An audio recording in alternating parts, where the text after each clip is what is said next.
بسم الله الرحمن الرحيم اللهم صل على محمد وعلى آل محمد كما صليت على إبراهيم وعلى آل إبراهيم إنك حميد مجيد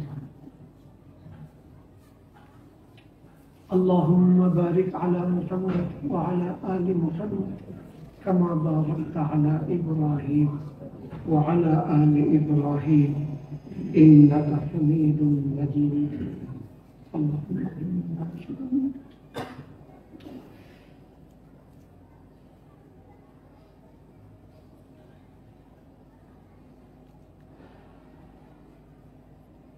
দিন আমার যত ঘনিয়ে আসছে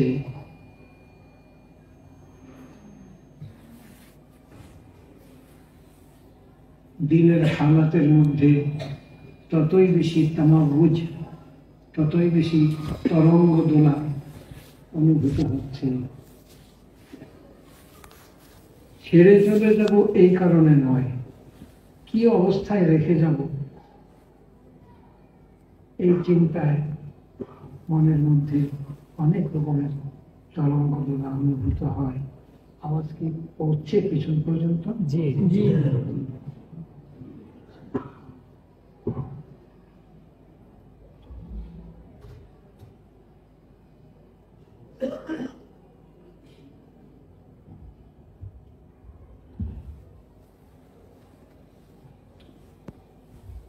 মজমুন যেভাবে শুরু করবো ভেবেছিলাম, এখানে বসার পরে দিলের কাইফিয়তের কিছু পরিবর্তন হয়েছে, এই জন্য আরেকটা মজমুন দিয়ে শুরু করছি। মা আর বাবার মধ্যে পার্থক্য কি?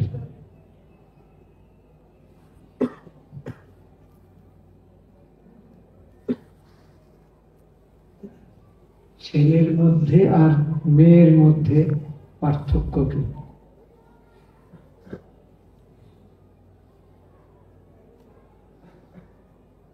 বাবা শৈশবে ছেলেকে যত আদর করতে পারে, যত সোহাগ করতে পারে, ছেলে যত বড় হয় বাবার সঙ্গে ছেলের দূরত্ব তত বাড়ে।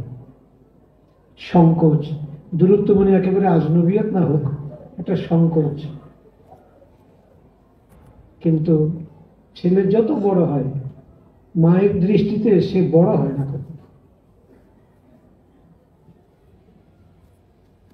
মা যত স্বচ্ছন্দে তুই তুমি করতে পারে, বাবা তত স্বচ্ছন্দে তুই তুমি করতে পারে না। এটা ফিতরত। এর মধ্যে যদি ছেলেরা নিজেদের থেকে একটু দূরত্বের পরিচয় বেশি দেয়, তখন বাবার সংকোচটা আরো বেড়ে যায়। তো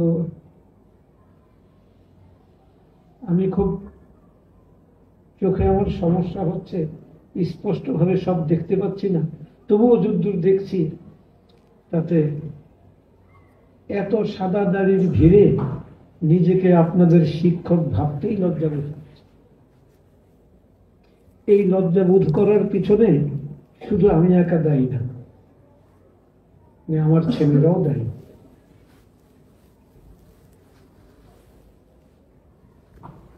আমার ছেলেদেরকে বাড়ির পথ চিনিয়ে আনার জন্য যদি হেমায়েতপুরে আর ওই দূরদারাজ এলাকায় পথ প্রদর্শক রেখে দিতে হয়, জরুর ছিল তো রাখবো, কিন্তু তারও তো একটা প্রতিক্রিয়া আছে যে আমার ছেলে আমার বাড়িতে আসবে এবং নিজের বাড়িতে আসবে, পথ চিনে না। পথ চিনানোর জন্য বর্তমান ছেলেদেরকে রাখা হয়েছে। তাদের মধ্যেও কি কোনো প্রতিক্রিয়া হচ্ছে না যে ওনারা মাদ্রাসা চিনে না কেন? আমাদের একটা বড় ভুল যে ছোটদেরকে আমরা ছোট ভাবি। ছোটরা অত ছোট না যত ছোট আমরা ভাবি, এবং আপনাদের কাছে যারা পড়ে তারাও অত ছোট না, সব পর্যবেক্ষণ করে। এবং ছেলেদের পর্যবেক্ষণ বিশেষ করে যত সময় পার হচ্ছে তত পর্যবেক্ষণ ক্ষমতা শিশুদের বৃদ্ধি পাচ্ছে। আমার শিশু অবস্থায় আমি যতটুকু না বুঝতাম, এখনকার শিশুরা তার চেয়ে অনেক বেশি বোঝে। এই কারণে এখনকার শিশুদের জন্য নিজেকে আদর্শ রূপে পেশ করা বড় কঠিন। ওদের সামনে তুলনা করার মতো অনেক চরিত্র আছে। আমার হুজুর কিরকম, ওই ওদের সামনে বিদ্যমান বিভিন্ন চরিত্রের সঙ্গে ওরা তুলনা করে, প্রতিটা জিনিস ওরা পর্যবেক্ষণ করে। গতবার আপনারা এসেছিলেন আল্লাহর রহমতে, আমি তো অনেক খুশি হয়েছি। আমি অনেক বেশি খুশি হয়েছি যে আমার ছেলেরা তাদের বাড়িতে এসে কিছু সময়ের জন্য যাপন করে গেছে। যদিও আমি যথাযোগ্য কদর করতে পারিনি, তারপরেও সবাই খুশি হয়ে গেছে নিজ নিজ গুণে। আমিও খুশি হয়েছি, আমিও সবার জন্য দোয়া করেছি। তবে আমার ছেলেদের, বিশেষ করে মক্তবের বাচ্চাদের কিছু কিছু মন্তব্য আমার কানে এসেছে। এই মন্তব্যগুলো শুনে আসলে আমিও লজ্জা পেয়েছি যে আপনাদেরকে দেখে এখনকার শিশুরা কি বার্তা পেয়েছে। আমি নিজেই তো সাহস করি না আমার বর্তমান ছেলেদের সামনে মুরব্বি সেজে বসে থাকার, কারণ আমার অবচেতন মন বলে যে ওরা আমাকে বিচার করে, ওরা আমাকে বিশ্লেষণ করে, ওরা আমাকে পর্যালোচনা করে। এবং আমি আমার সঙ্গীদেরকে সবসময়, বিশেষ করে আমার বাবাকে সবসময় বলি যে ছেলেদের সামনে নিজেকে যথাসম্ভব সুন্দর, নিষ্পাপ, শুভ্র রাখার চেষ্টা কর। কারণ তোমার মুখের কথায় ওরা যতটা মুতাস্তির হবে, তোমার আচরণে ওরা তার চেয়ে অনেক বেশি মুতাস্তির হবে, ভালোর দিকে হোক বা মন্দের দিকে হোক। এটা সবাইকে বলি আমি, এবং আমি নিজেও এই বিষয়ে সতর্ক থাকার চেষ্টা করি। তো আপনারাও তো নিজ নিজ জায়গায় আপনারা শিক্ষক, আপনারা অনুকরণীয়, অনুসরণীয়, আদর্শ। এটা আমি মানি বা না মানি, আপনারা মানেন বা না মানেন, জামানার গর্দিশ এটাই। তো সাধ্যের ভিতরে চেষ্টা করা উচিত যাতে আপনাদের বাচ্চাদের সামনে আপনারা নিজেকে আদর্শ রূপে তুলে ধরতে পারেন। এবং শুধু আপনারা ভাবলে হবে না যে আমরা তো খুব ভালো আছি। ছেলেদের মন্তব্য, ছেলেদের আচরণ, এগুলি আপনাদেরও পর্যালোচনা করতে হবে। পর্যালোচনা করে বোঝার চেষ্টা করতে হবে যে আমাদের অবস্থানটা আসলে কোথায়, কতটা ভয়ের কারণে চুপ আছে আর কতটা শ্রদ্ধার কারণে চুপ আছে। এগুলি যদি আমরা ভাবি, নিজেদেরকে যদি, যেটাকে আমি আত্মসমালোচনা বলি, নিজেদেরকে যদি আমরা নিজেরা পর্যবেক্ষণ করি, নিজেদেরকে যদি আমরা মাপকাঠিতে সবসময় মাপতে থাকি, তাহলে ইনশাআল্লাহ আমাদের ছেলেরা আমাদের থেকে ভালো হবে। আরেকটা হলো, আমাদের ছেলেরা আমাদের চেয়ে মন্দ হয়ে যায়। এটা কখন হয়? যখন আদর্শের দিক থেকে আমরা একটু পতনের মুখে পড়ে যাই। এই জন্য মজমুনটা এসে গেছে কোত্থেকে জানেন? আমার এক ছেলে মক্তবের বলেছে যে আশা করি রোজনামচার দ্বারা আপনারা আমাদের চেয়ে বেশি উপকৃত হয়েছে। আমি তো ওখানে বসে শুনছি, আমি কি ভাবছি জানেন? আমার এই বুড়ো বুড়ো ছেলেরা কিভাবে কথাটা গ্রহণ করেছে। ওরা কি এটাকে হাকিকত ধরেছে না মাজাজ ধরেছে? আমার 100 ভাগ বিশ্বাস আমার ছেলে মাজাজ বলেছে। আমার ছেলে জানে যে পূর্ববর্তীরা রোজনামচার সঙ্গে সব সুবিচার করেনি, কিন্তু মাশাআল্লাহ আমি ওদের ভদ্রতা, ওদের সারাফাত এবং আভিজাত্য দেখে মুগ্ধ হয়েছি। কি সুন্দর করে ওরা বলেছে যে আশা করি আপনারা রোজনামচা দ্বারা আমাদের চেয়ে বেশি উপকৃত হয়েছে। সম্পূর্ণরূপে ওরা মাজাজ বলেছে।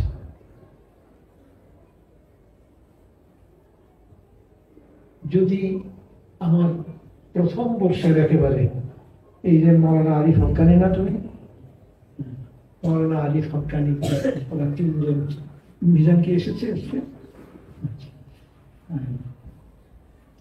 মৌলানা আরিফ হক্কানি, ওরা তিনজন ছিল 1409-10 হিজরিতে। কিসের থেকে কোথা থেকে এসেছে? হ্যাঁ, এই ওখান থেকে শুরু। আশরাফাবাদে যতদিন ছিল আমার মাদ্রাসার অবস্থান, আপনাদের মাদ্রাসার অবস্থান, আপনারা সবাই যার যার জন্য সাক্ষী যে রোজনামচার প্রতি কত অবিচার আমার মাদ্রাসা করেছে। আর আমি কতবার বলেছি, কিন্তু আমার সঙ্গে সুর মিলানোরও একজন ছিল। মাঝে মধ্যে খোঁজ নিতাম, আজকে গতকাল রাত্রে রোজনামচা কারা কারা লিখেছে। কখনো কখনো এমন হতো যে একেবারে সিফিস। তা যদি না হতো, আল্লাহ তাআলা নজরে বদ থেকে হেফাজত করুন, সবুজ পোকা থেকে আল্লাহ তাআলা এই কলিগুলি হেফাজত করুন। যদি আপনারা জানেন আমি খুব বেশি আশাবাদী কথা বলি না, আমার আশাবাদ আমার মধ্যে নাই, হতাশা আমার মধ্যে বেশি কাজ করে। তারপরেও আমি এই ভক্তদের নিষ্পাপ বাচ্চাদের মানে অনুভূতি, ওদের সপ্রতিভতা, ওদের সামগ্রিকভাবে ওদের উন্নতি দেখে আমি যথেষ্ট আশাবাদী। কারণ ওরা যা কিছু করেছে এখানে ওস্তাদদের কোনো অংশগ্রহণ নাই। এই বিষয়ে আমি যথেষ্ট সতর্ক যে আমরা যেন ওদের নিজস্ব প্রতিভাটা, নিজস্ব সৃজনশীলতাটা যেন আমরা দেখতে পাই, এবং দেখে আমরা উদ্বুদ্ধ হই আর ওদের জন্য দোয়া করি। আর সবাই যেন এই দোয়াটা করে যে আল্লাহ তাআলা নজরে বদ থেকে হেফাজত করে। আমি নজরে বদের হাকিকত বুঝতে পেরেছি নুরিয়া থাকতে আমার 2-3টা ছেলেকে আমি নিজে না বুঝে বরবাদ করেছি, নজরে বদের শিকার হয়েছে, আর কিছু মাদ্রাসার লোকদের কারণে। তো এরপর থেকে আমি সতর্ক হয়ে গেছি যে মাদ্রাসাকে প্রদর্শনের ব্যবস্থা করবো না, প্রদর্শনের কোনো কাজ করবো না। এইবার একটু ব্যতিক্রম হয়েছে, ছেলেরা আগ্রহ করেছে। তো আমি পুরা মাদ্রাসায় একজনকে বলেছি যে আয়াতুল কুরসি পড়ে পুরা মাদ্রাসা একটু দান করে দাও। হ্যাঁ, আল্লাহ যেন নজর থেকে হেফাজত করে। আপনাদের প্রত্যেকের কাছে আমি দোয়া করি যে আপনাদের ছেলেদের সম্পর্ক, এমনকি আপনার রক্তের ছেলে যারা আছে তাদের সম্পর্ক সবসময় এই দোয়া করেন যে আল্লাহ যেন নজরে থেকে হেফাজত করে। আর সবুজ পোকার কথা আমি বলি, সবুজ পোকা থেকে যেন গাছের কলিগুলি, সবুজ পোকা তো এমন ভাবে লেগে থাকে যে মালিও টের পায় না, মালিও বুঝতে পারে না যে হঠাৎ একদিন সকালে উঠে দেখে যে একটা কলি কেটে মাটিতে ফেলে রেখেছে। আমার দরদি বাড়ির ওখানে কি একটা কলি পড়া আছে মাটিতে। তো আপনারা যেখানে যেখানে আছেন ওখানে মাসুম বাচ্চাদেরকে সবুজ পোকা থেকে হেফাজত করার চেষ্টা করবেন।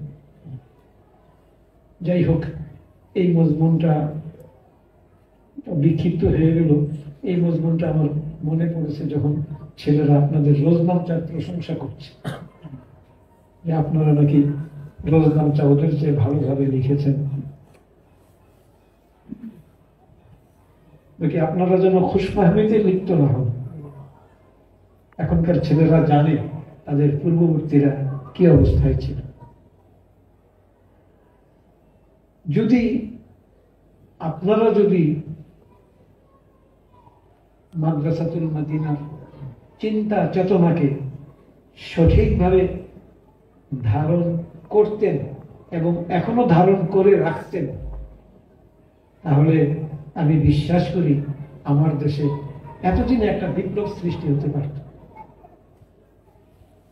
কিন্তু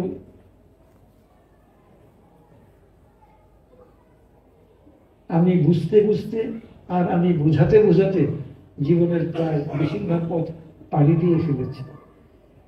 এখন খুব দোয়া করছি আল্লাহ যেন উত্তম খালাফ আল্লাহ যেন তৈরি করে দেন।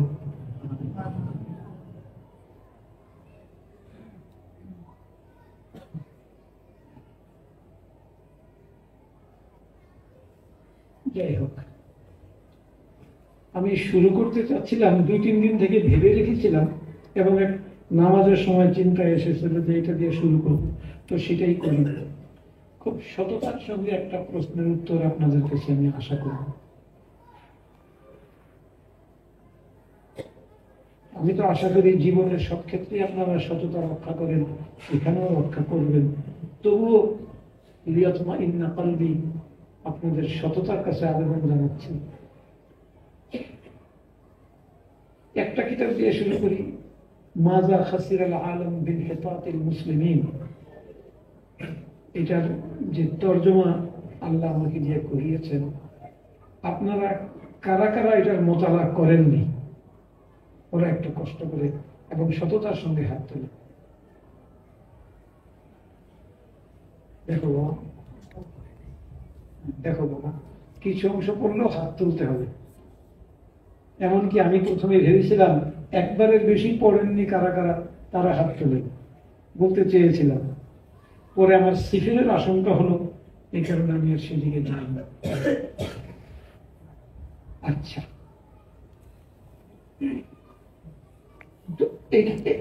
এই একটা দানা টিপলেই বোঝা যায় যে ডেকের ভাতগুলি কেমন। আমি এই কিতাবটা লিখতে গিয়ে আমার জীবনের যৌবন যতটা খরচ করেছি, যতটা ব্যয় করেছি, এটা আপনারা কেউ কল্পনা করতে পারবেন না। এবং আমি সাধারণ পাঠকের জন্য তর্জমা করি। সাধারণ পাঠক যদি উপকৃত হয় হোক, কিন্তু আমি আপনাদেরকে লক্ষ্য করে করেছি, আমার ছেলেরা পড়বে। তো দেখুন তো, যত হাত উঠেছে শুধু কারা কারা পড়েছে, আর একবারের বেশি পড়েননি এটা বললে তো হাত আরো অনেক নেমে যাবে। এত কিছুর পরেও যে আপনারা সমাজে জায়গা পেয়েছেন, এত কিছুর পরেও যে সমাজে আপনাদের মাকাম আছে, এটা বাস মহাজ আল্লাহ তাআলার দয়া এবং করম। আমি জীবনের শেষ ভাগে এসে আফসোসের সঙ্গে কথাটা বলছি যে মাদ্রাসাতুল মদিনায় আপনারা যতদিন ছিলেন, আগে 5 বছর থাকতেন, এখন 7 বছর। আসলে তো এই কথাটা পরে বলবো ইনশাআল্লাহ। তো যতদিন যারা ছিলেন মাদ্রাসাতুল মদিনায়, তাদের আপনারা করেন, এবং অধিকাংশ ক্ষেত্রে এটা সত্য যে আপনারা মাদ্রাসাতুল মদিনায় পড়েননি, আমরা পড়িয়েছি। আমাদের পড়ানো দ্বারা আল্লাহ যতটুকু দান করেছে। আর সেদিন আমার ছেলেকে বলেছি, আমরাও যে পড়িয়েছি, আমাদের পড়ানোটাও কতটুকু পড়ানো হয়েছে আর কতটুকু পড়ানোর প্রহসন হয়েছে এটা আমি বলতে পারছি না, কিন্তু আপনারা পড়েন ইল্লা মাশাআল্লাহ। তারপরেও মাদ্রাসাতুল মদিনা এই নামের যে একটা বরকত আছে, ওই বরকতটা আল্লাহ তাআলা আপনাদেরকে দান করেছেন এবং সমাজ আপনাদেরকে মাকাম দিয়েছে। বাকি এখনো সময় শেষ হয়ে যায়। আপনাদের, আমার দিকে তাকালে আপনাদের অনেক সময় আছে, আপনাদের ছাত্রদের দিকে তাকালে আপনাদের সময় অনেক পার হয়ে গেছে, কিন্তু আমার দিকে তাকিয়ে ভাবুন যে আপনাদের হাতে এখনো অনেক সময় আছে। এখনো আপনারা পথ চলা শুরু করলে এবং দায়িত্বশীলতার সঙ্গে পথ চলা শুরু করলে অনেক দূর যেতে পারবে। আল্লাহ আপনাদেরকে ভরপুর তৌফিক দান করুন। আমার বর্তমান তালেবানে ইলমকে আল্লাহ তৌফিক দান করুন। ভবিষ্যতের তালেবানে ইলম, যারা আলো বাতাসে এসে গেছে দুনিয়ার, যারা এখনো মাতৃগর্ভে আছে, যারা এখনো পিতৃ ঔরসে আছে, আল্লাহ তাআলা সবাইকে কবুল করুন।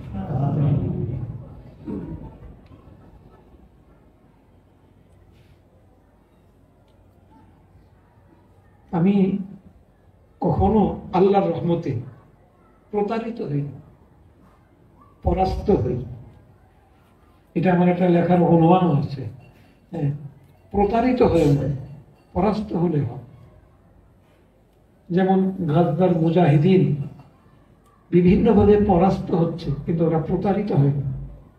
আর আরবের শাইখরা প্রতারিত হয়েছে, পরাস্ত হয়েছে। ওরা খাসিরাত দুনিয়াওয়ালা, কিন্তু গাজদার মানুষ প্রতারিত হয়নি। ওরা শত্রুকে চিনতে পেরেছে এবং ওরা ওদের কর্তব্য বুঝতে পেরেছে, ওরা ওদের আল্লাহকে বুঝতে পেরেছে। আমি আজকেই একটা লেখা দেখছিলাম, একজন ইসলাম গ্রহণ করেছে, মার্কিন খুব মশহুর একজন নারী ইসলাম গ্রহণ করেছে। উনি বলছেন যে এত কিছুর পরও ওদের আঙ্গুল উপরের দিকে কেন? প্রতীক হিসাবে উনি কথাটা বলেছেন যে এত কিছুর পরেও ওদের আঙ্গুল তো উপরের দিকে। তো এই শক্তিটা যাদের আছে তাদেরকে কিভাবে পরাস্ত করা যাবে, আর তাদেরকে কিভাবে অন্যায়ের উপরে বলা যাবে? এই উঁচা আঙ্গুল বহু মানুষের শাহাদাতের কারণ হয়েছে, মানে কালমায়ে শাহাদাত। এবং উনি এই কথাটা বলেছেন যে ওই বাংলায় কি বলে 9/11 1/11 নাকি না 9/11, এই 9/11-তে সারা পৃথিবী এই কর্মকাণ্ডকে সন্ত্রাসী কর্মকাণ্ড বলে আখ্যা দিয়েছে এবং ইসলাম এবং মুসলিম উম্মাকে বদনাম করার জন্য সর্বস্ব চেষ্টা করেছে। তারপরেও উনি বলছেন আর কি, তারপরেও ইসলামকে জানার প্রতি আগ্রহ বেড়েছে মানুষ। আর এখন তো সারা বিশ্ব জানে যে ওরা মজলুম এবং ওরা নিঃস্ব। তারপরে ওরা এত আলহামদুলিল্লাহ বলে কেন? কোন শক্তিতে? এই শক্তিটা যদি আমরা অর্জন করতে পারি তাহলে তো আমরাও কামিয়াব হতে পারি। তো এখন উনি বলছেন, প্রশ্ন করছেন যে এখন চিন্তা করেন তাহলে এখন কি পরিমাণ মানুষ ইসলাম গ্রহণ করছে। তখনই যদি ওই পরিস্থিতিতে ইসলাম গ্রহণ করার সংখ্যা থেকে সবাই উদ্বিগ্ন হয়েছে, এখন কি পরিমাণ ইসলাম গ্রহণ করছে। তো আমি যে কথাটা বলছিলাম যে আমরা যে যেখানে আছি সবাই যেন দেখতে পায় আমাদের আঙ্গুলটা এরকম। আমরা যেন প্রতারিত না হই, না নিজের কাছে না দুশ্মনের কাছে। আমরা শয়তানের জুলমানি অস্ত্রে প্রতারিত হব না এটা আশা করা যায়, কিন্তু শয়তানের যে নুরানি অস্ত্র আছে বড় ভয়ঙ্কর।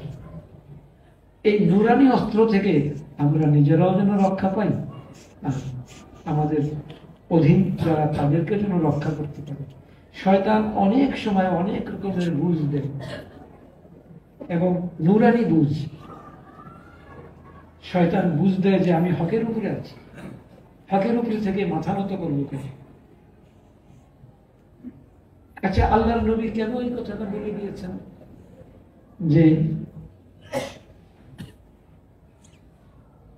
ওই ব্যক্তির জন্য আল্লাহ তাআলা জান্নাতের মাঝখানে বালাখানা তৈরি করে রাখবেন যে হকের উপর থেকেও নিজের হক ছেড়ে দিয়েছে।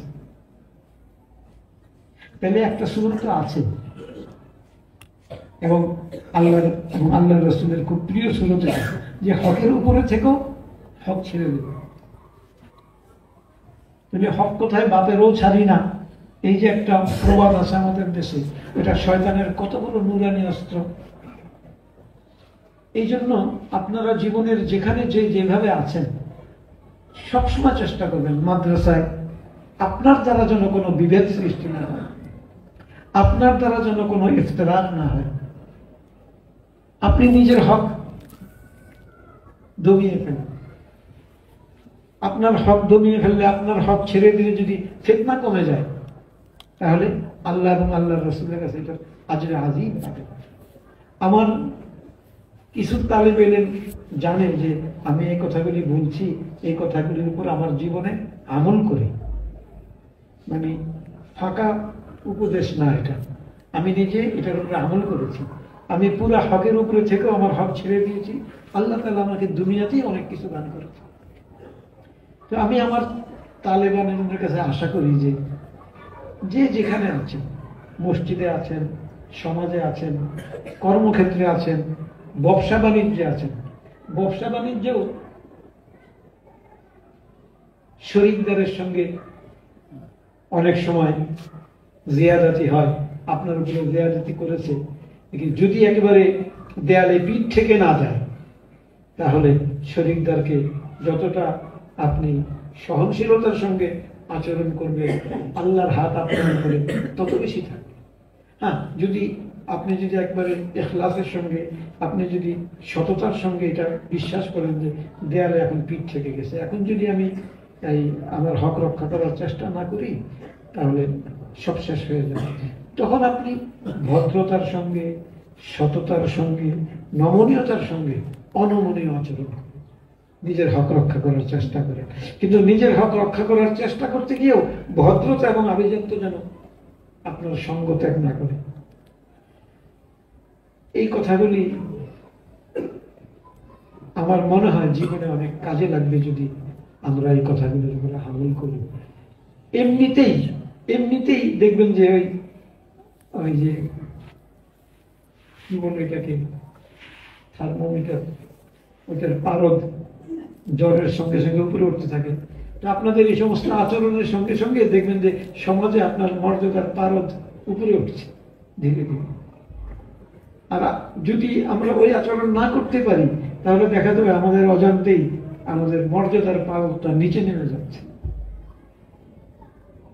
ঠিক এরকম তালেবে ইলমদের হুকুকের ক্ষেত্রে আমার শক্তি আছে, আমার ক্ষমতা আছে, আমি তালেবে ইলমকে এক্ষুনি বের করে দিতে পারি। যদি সুযোগ থাকে, নেওয়ার পরে ছাড়ার বিষয়ে খুব সতর্ক থাকা উচিত। নেওয়ার পরে, নেওয়ার সময় আপনারা জানেন মাদ্রাসাতুল মদিনা আমরা নেওয়ার বিষয়ে কতটা সতর্কতা অবলম্বন করি, কিন্তু এরপরে যথাসম্ভব চেষ্টা করি কোনো বিদায় না করতে হবে। এটা আমাদের সবারই খেয়াল রাখা উচিত। এই পর্যন্ত বলে আমি আরেকটা দিকে যাই। মাদ্রাসাতুল মদিনা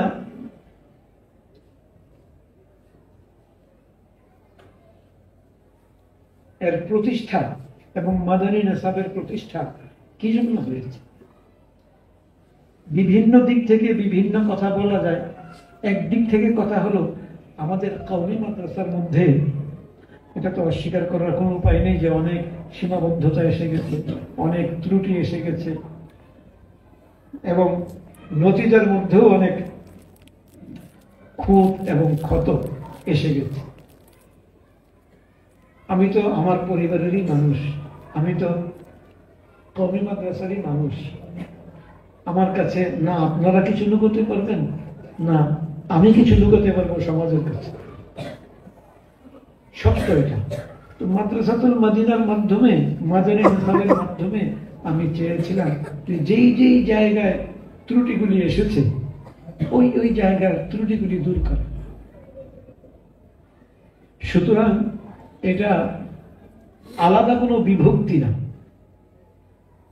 বরং আমি এই প্রতিষ্ঠানেরই প্রতিপালিত, আমি কওমি ঘরানারই সন্তান। আমি কওমি ঘরানাকে মহাব্বত করে আমি চাচ্ছি যে এই ত্রুটিগুলি থেকে আমরা মুক্ত হই।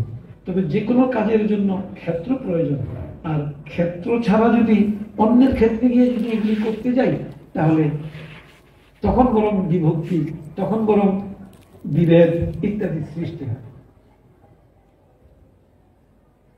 মানে আমার একটা কথা মনে হয়েছে, আপনাদের মনে অন্তত এই প্রশ্ন আসা উচিত না যে মাদ্রাসাতুল মদিনা দ্বারা কোনো বিভক্তি হচ্ছে কিনা। এই প্রশ্ন আপনাদের কারো আসা উচিত না, কারণ আপনারা পুরা মাদ্রাসাতুল মদিনার শুরু থেকে শেষ পর্যন্ত মাদ্রাসাতুল মদিনার আচরণ, উচ্চারণ সবকিছু দেখছেন।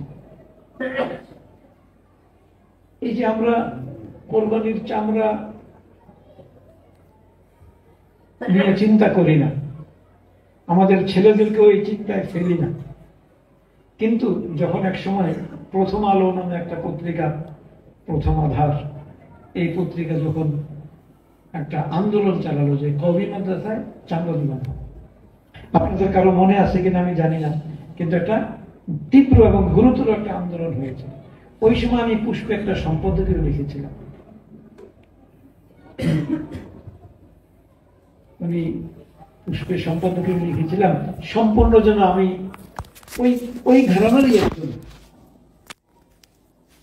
যার মাদ্রাসা চামড়ার উপরে চলে। মুখতাসার বললাম এটা কেন, আমি এই ঘরানারই মানুষ। আমি যখন প্রশংসা করি তখন আমার ঘরানার প্রশংসা করি, আমি যখন ত্রুটি আলোচনা করি আমার ঘরানারই ত্রুটি আলোচনা করি। তো মাদ্রাসাতুল মদিনা বিভক্তির নাম। মাদ্রাসাতুল মদিনা কিছু সীমাবদ্ধতা এসে গেছে, ওগুলিকে দূর করার চেষ্টা করলাম।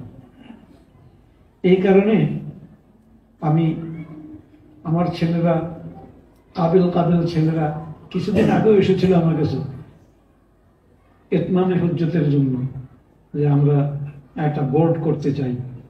একটা বোর্ড না করলে আমাদের আলাদা শক্তি হয় না। আমরা ওদের সমপর্যায়ে যেতে চাই। 6টা বোর্ড নিয়ে ওরা করেছে, তো 7ম বোর্ড আমরা হব।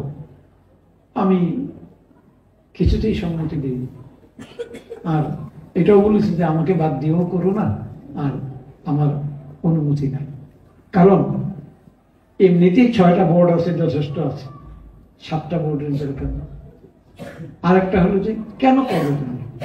তোমাদের কি বোর্ড দরকার, পরীক্ষা দরকার, সনদ দরকার? এটা যদি হয় তাহলে তোমরা ভুল করেছো মাদ্রাসাতুল মদিনা এসে। মাদ্রাসাতুল মদিনা একটা যোগ্যতার নাম। আর আবুল হাসান আলী নদভী রহমতুল্লাহ বলেছেন, যোগ্যতা যদি তুমি অর্জন করতে পারো তাহলে তুমি যদি একটা দেয়াল ঘেরা একটা দুর্গে গিয়ে থাকো, মানুষ ওই দুর্গ ভেঙে তোমাকে নিয়ে আসবে। যোগ্য মানুষ কখনো লুকিয়ে থাকতে পারবে না। যোগ্য মানুষের নিজেকে প্রচার তো করতেই হবে না, যোগ্য মানুষ কখনো লুকিয়েও রাখতে পারবে না নিজেকে।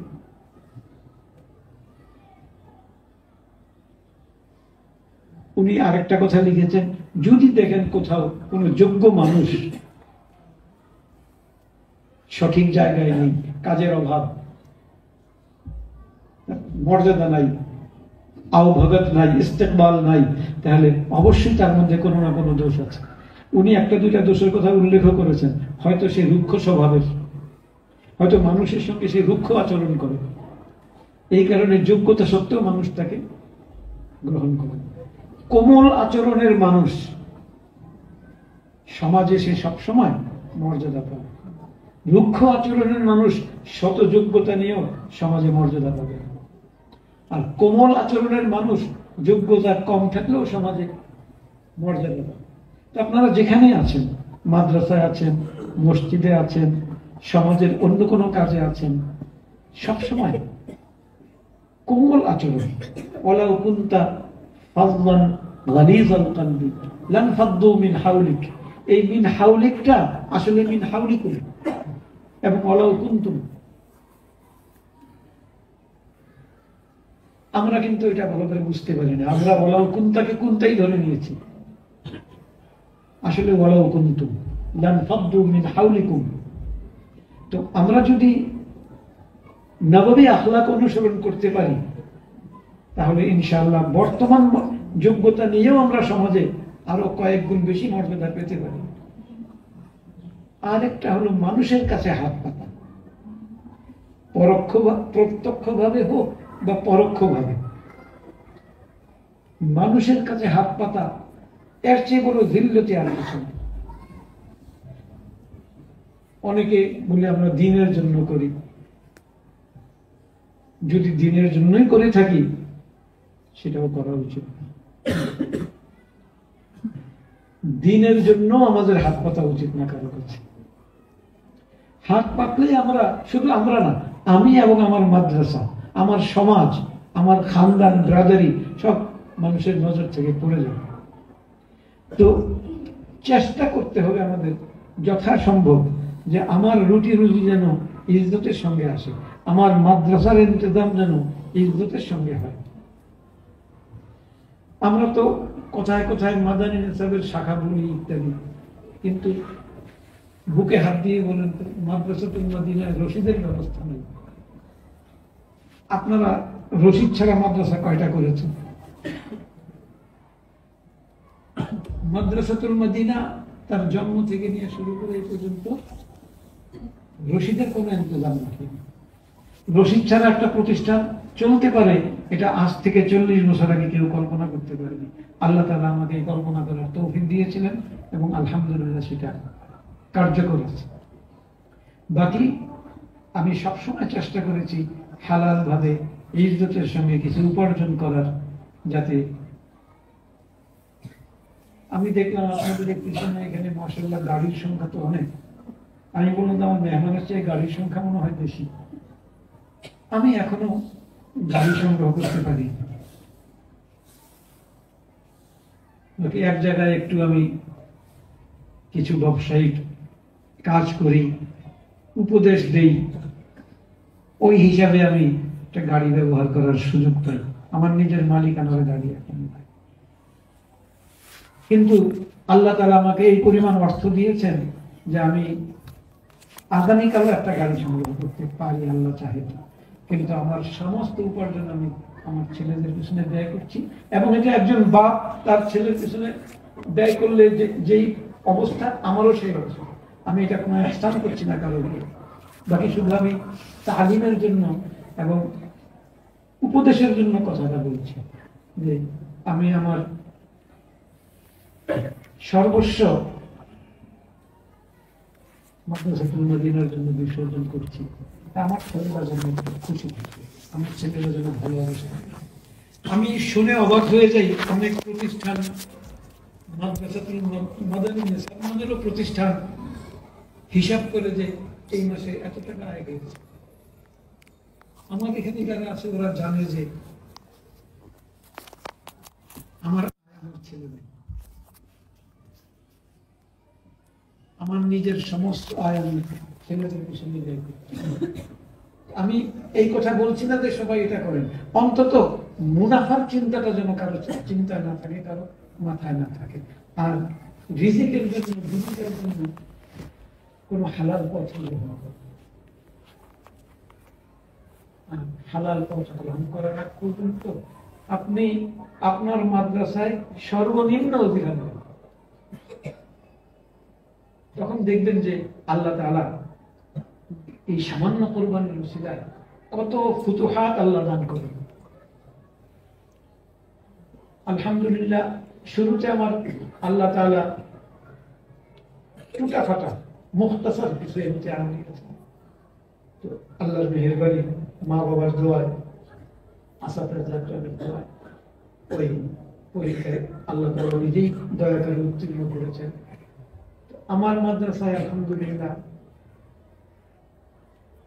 আমার ছেলেদের মধ্যেও এখন যারা আছে অন্তত তাদের মধ্যে ইজ্জতের জজবা, ইজ্জতের অনুভূতি খুব পয়দা হচ্ছে বলেই মনে হয়।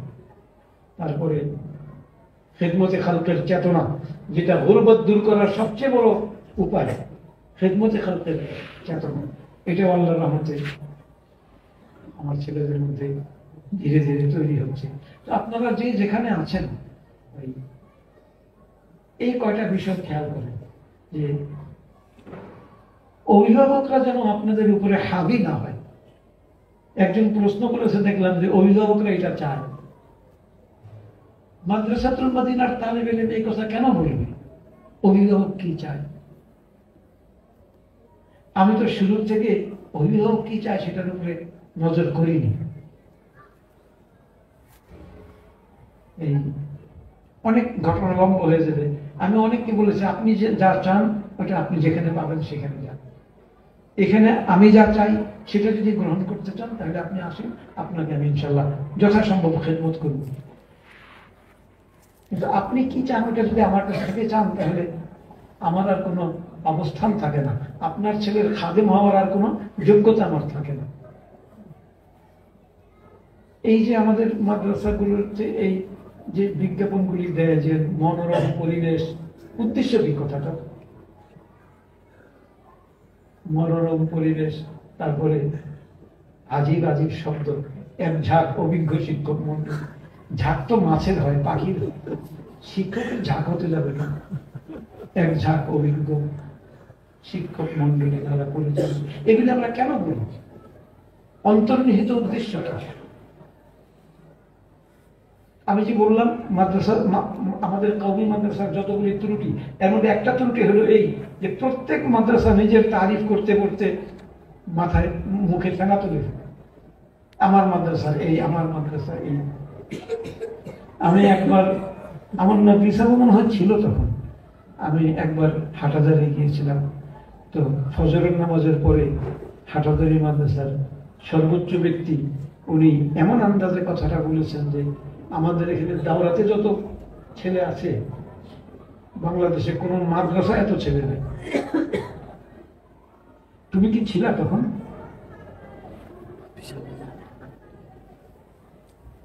ছিলা তুমি? তো এই যে আন্দাজটা আমি ওনার কাছ থেকেই শিখেছি যে আমি কখনো এই আন্দাজ গ্রহণ করি। কতজন আছে সেটা আমি দেখব, যারা আছে তারা কেমন আছে সেটা দেখব। তো এই অনুভূতিটা আপনারা বিনয় যেটাকে বলেন, এবং নমনীয়তা এবং নিজের মাদ্রাসার প্রশংসা, এটা করা উচিত না।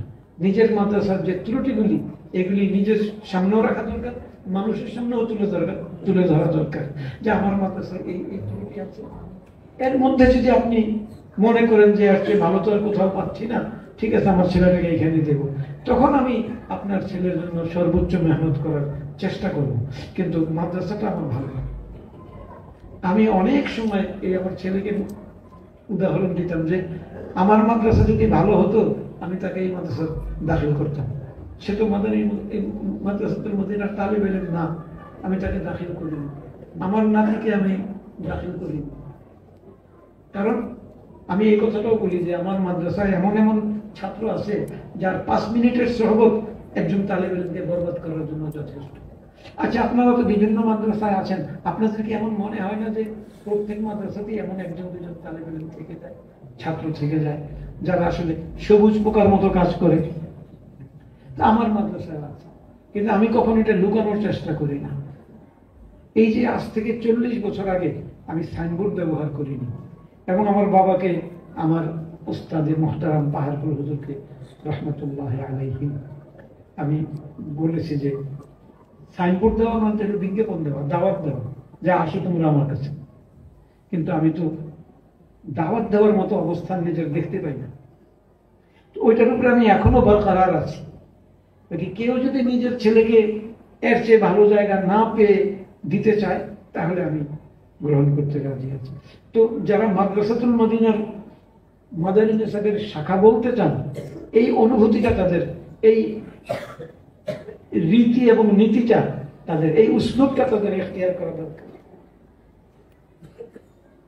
নিজের মুখে কখনো নিজের মাদ্রাসার সুনাম করার দরকার নেই, বরং ত্রুটি যদি থাকে, সীমাবদ্ধতা যদি থাকে, আবু হানিফা রহমতুল্লাহের ওয়াকিয়া কি শুধু পড়ার জন্য যে শাল বিক্রি করেছেন আর পরে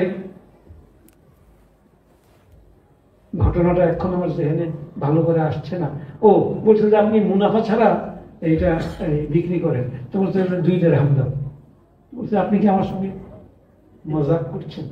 কোন মজাক করছি না, এর আগের একটা আমি এততে বিক্রি করেছি, ওইটাতে আমার এত মুনাফা হয়েছে, ওই হিসাবে এটা 2 দিরহাম হলে এই মুনাফা ছাড়া হয়। ওই তাজেলের অনুসারী আমি।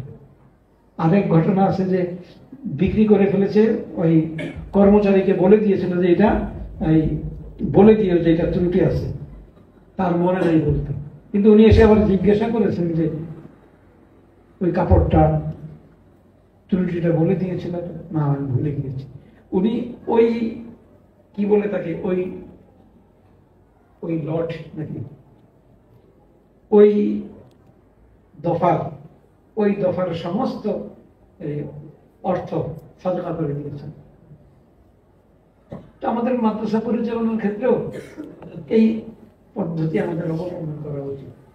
আমরা আমাদের ত্রুটিগুলি বলতে পারি, আর আমাদের কোনো গুণ যদি আল্লাহ রেখে থাকেন সেটা মানুষ নিজেরাই জেনে নেবে।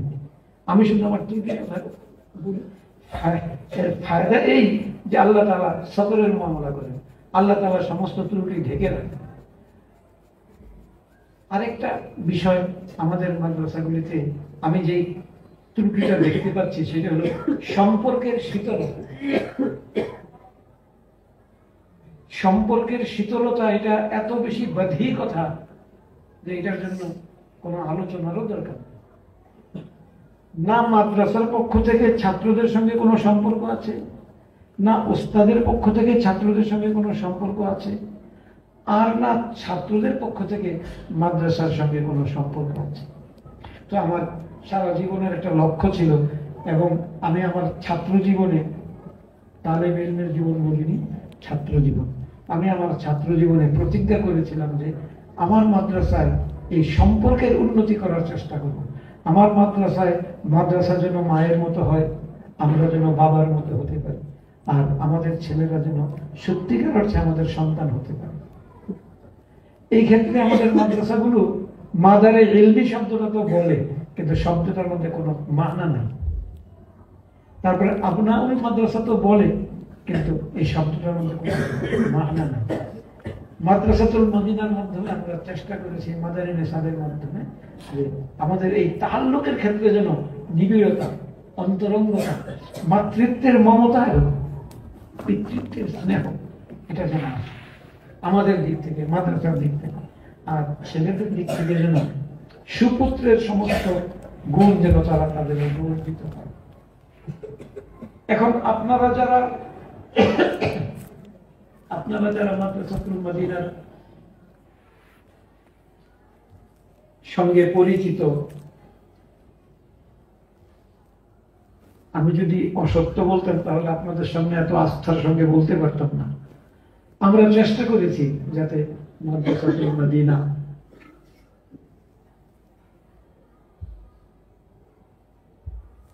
মাতৃমমতার কিছু অংশ যেন সে অর্জন করতে পারে, প্রত্যেক ওস্তাদ যেন পিতৃত্বের কিছু গুণ অর্জন করতে পারে, আর তালেব ইলমরা যেন শিকড়হীন না হয়, কচুরি পানার মতো যেন তারা ভাসমান না হয়, ওদের যেন মাদ্রাসার জমিতে যেন ওদের শিকড় থাকে।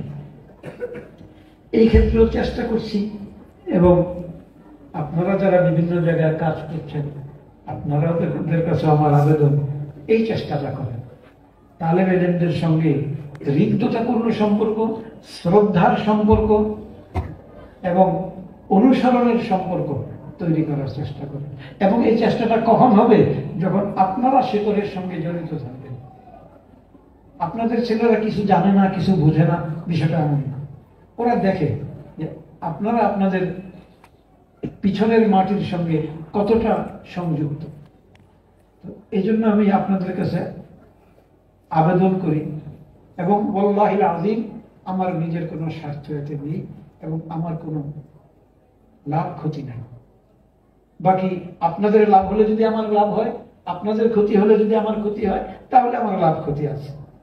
যে আপনারা নিজেরা আপনাদের পূর্ববর্তীদের সঙ্গে, আপনাদের মাদারের ইলমের সঙ্গে মাতৃত্ব এবং পুত্রত্বের সম্পর্ক গড়ে তোলার চেষ্টা করেন, তাহলে আপনাদের পরবর্তীরাও আপনাদের সঙ্গে সেই সম্পর্ক সেই মাত্রায় না হলেও কিছু না কিছু ইনশাআল্লাহ অর্জিত হবে।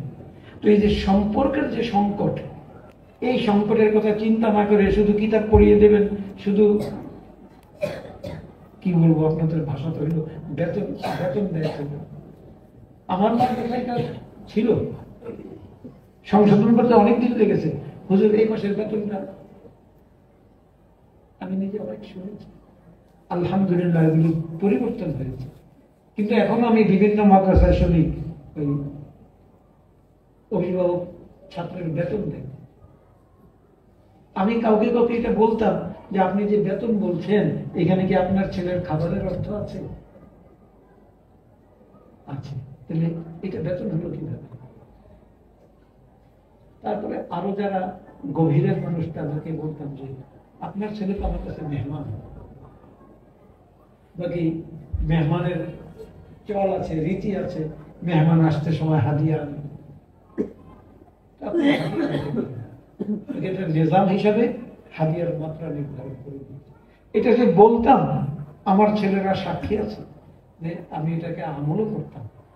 8 মাস, 9 মাস, 10 মাস, 12 মাসও যদি কারো অধিকার বাকি থাকতো, আমি বলতাম যে এটা তো হাদিয়া, আনতেও পারে, নাও আনতে পারে, আমি তো এটা নিয়ে আলোচনা করতে পারি না। তো এই দেশে এত ভদ্র মানুষের যা হালাত হয়, আমারও তাই হতো, এখনো হয়। তবু আমি মনে করি যে মেহমান এবং মেজবান এই ধারণাটাকে বাঁচিয়ে রাখার জন্য কিছু ত্যাগ স্বীকার করা উচিত। আলহামদুলিল্লাহ আমরা সেটা করার চেষ্টা করছি।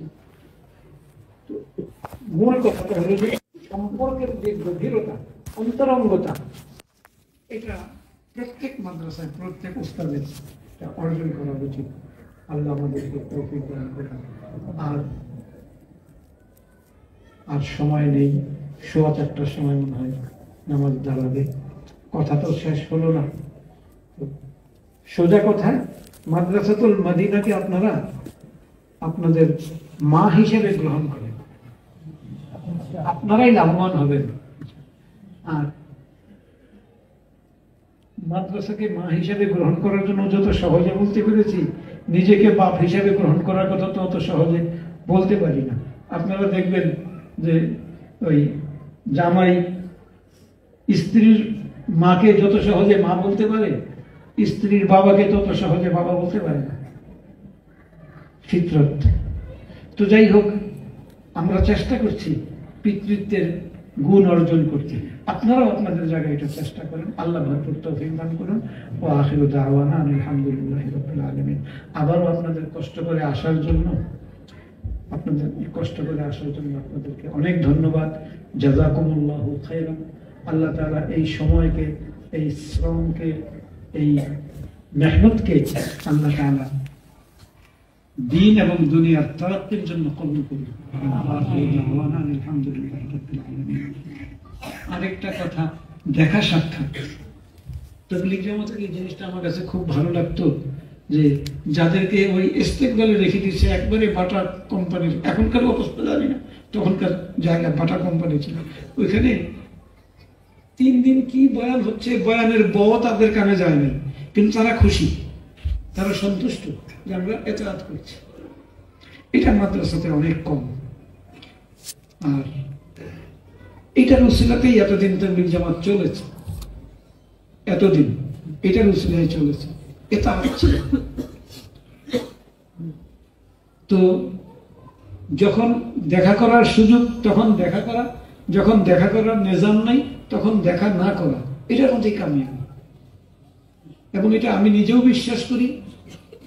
আমি আবুল হাসান আলী নদভী রহমতুল্লাহ যখন এসেছিলেন দ্বিতীয়বার, আমি গিয়ে দেখা করিনি, আমি গিয়ে শুধু দূর থেকে দেখেছি। আমার ওস্তাদ পাহাড়পুর হুজুর রহমতুল্লাহ আলী, উনি একটা কথা বলেছিলেন, ওই দারুল রাশাদে গিয়েছিলেন। আমি বলছিলাম, হুজুর একটু দেখা করার ব্যবস্থা করি। मैं नाज़िर बनना चाहता हूँ, मंजूर बनना नहीं चाहता हूँ। এইটা আমার দিলে একবারে গেঁথে গেছে, যে নাজির হওয়ার মধ্যে কত কামিয়াবি আর মঞ্জুর হওয়ার চেষ্টার মধ্যে কত নাকামি। আমার ওস্তাদের একটা জুমলায় আমাকে হৃদয়ে গেঁথে দিয়েছে। তো যখন দেখা করার ইন্তজাম নাই, মুসাফার ইন্তজাম নাই, তখন ওইটাতে ইক্তেফা করা, ওইটাতে সংযম অবলম্বন করার মধ্যেই ইনশাল্লাহ খাই। তো আমি তো ইনশাল্লাহ সবাইকে অন্তর দিয়ে গ্রহণ করেছি, আপনারাও আমাকে মাদ্রাসাকে অন্তর দিয়ে গ্রহণ করে বিদায় হন। আল্লাহ তাআলা আমাদের সবাইকে হেফাজত করুন। আসসালামু আলাইকুম ওয়া রাহমাতুল্লাহ।